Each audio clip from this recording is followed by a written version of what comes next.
Suasana rutan kelas 1 Makassar Rabu pagi kemarin berubah.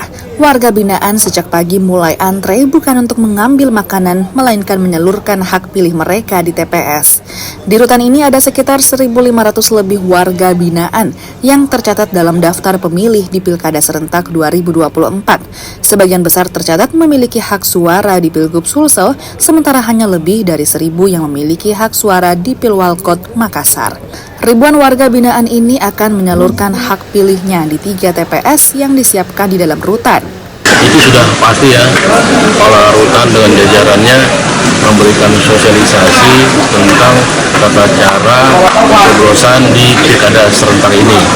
Dan tentunya kami juga sebagai pimpinan telah memberikan arahan kepada para kasatker Kalapakar Rutan agar menjunjung tinggi netralitas sebagai ASN dalam Pilkada Serentak tahun 2004 ini. Jadi kami memerintahkan kepada Kalapakar Rutan untuk tidak berpihak ke paslon manapun.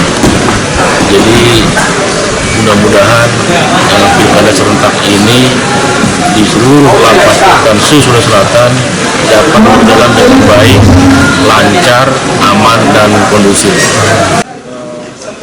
Pada Pilkada Serentak 2024, jumlah warga binaan se-Sulawesi Selatan yang akan menyalurkan hak pilihnya sebanyak 8.273 orang. Arif Tirtana, Kompas TV, Makassar.